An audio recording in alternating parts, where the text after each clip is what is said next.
A Chinese education company has given thousands of dollars to representatives of top universities in the United States. Reuters news agency says the money was for services to help Chinese students apply to these schools.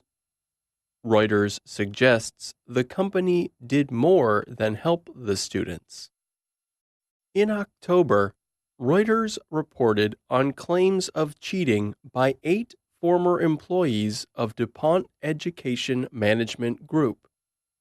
The company is based in Shanghai. 6 of the former employees say they wrote application essays for students. Almost all universities in the U.S. require students to prepare their own application materials. Another former employee of DuPont told Reuters she changed letters of recommendation teachers had written for students. And another said the company let a student remove bad marks from the records of his academic performance in high school.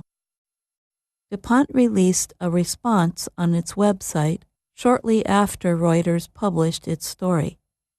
The company denied the claims and said Reuters had misrepresented the educational exchange between the U.S. and China. The company has a relationship with about 20 U.S. colleges and universities. This includes Vanderbilt University, Wellesley College, Tulane, and the University of Virginia. Admissions officers from these schools have attended special DuPont events in China each summer since 2014. The events involved personal meetings with students to help improve their success in applying for college. DuPont paid for the travel costs of the admissions officers attending the event, Reuters said. Reuters also said emails it reviewed show DuPont gave money to some of the officers. The Institute of International Education is an organization that researches international student exchanges. The organization reported that more than 300,000 Chinese college students studied in the U.S. in 2015. There is a lot of competition among both students and universities.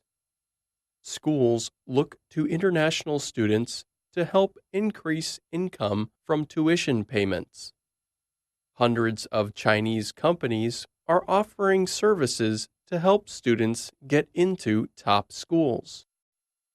The companies often charge a lot of money for this help, but sometimes that help may go too far.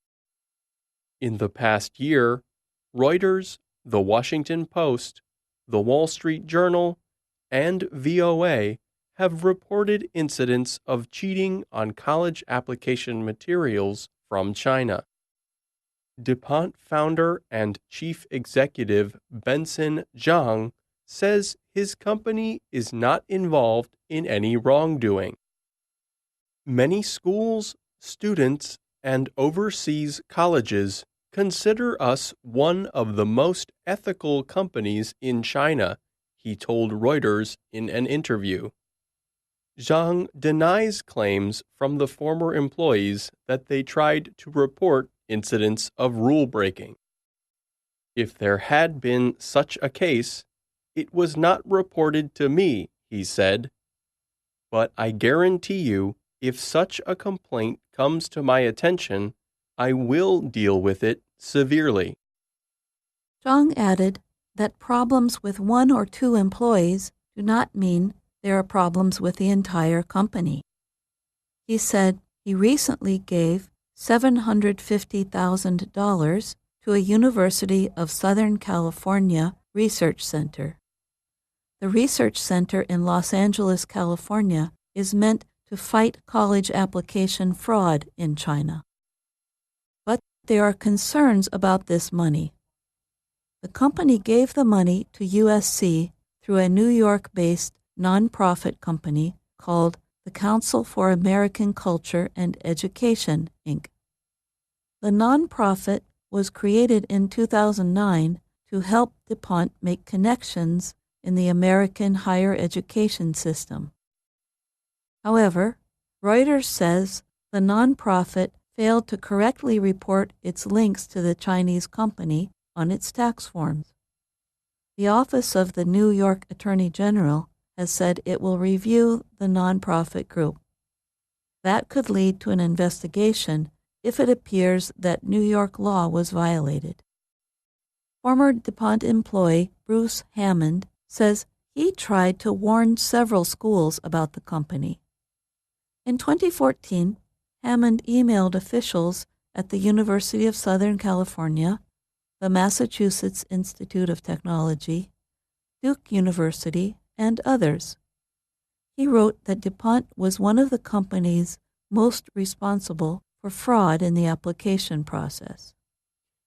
The USC Fraud Research Center told Reuters it has been investigating Hammond's claims. But the center defended DuPont as a reliable and valuable partner. Information provided by DuPont shows that admissions officers from 22 colleges and universities have attended its summer workshops since 2014. The gatherings are held in Shanghai. The company paid for the cost of officers' flights. Emails show that in some cases, admissions officers could choose less costly flights in exchange for up to $4,500 in cash. Officials from Vanderbilt University, Pomona College, and others admit to accepting free flights. But the Vanderbilt Dean of Admissions, Douglas Christensen, said his admissions officer refused the cash. Christensen told Reuters it would have been improper to accept the money. Louis Hirsch is the chair of the Admissions Practices Committee at the National Association for College Admission Counseling. He told Reuters U.S. admissions officers are able to accept payments for travel costs when visiting American high schools, but they cannot accept money for recruiting students in the U.S. However, Hirsch told Reuters there is no rule about payments to school officials who are counseling international students. Sarah K. Lee was DuPont's director of college counseling from 2010 to 2012. She told Reuters she learned of counselors writing essays for students as early as 2010. She said counselors told her they feared losing their jobs if they did not do everything their bosses told them to do. The USC Center for Enrollment Research, Policy and Practice is investigating Reuters' claims now. I'm Jill Robbins. And I'm Pete Musto.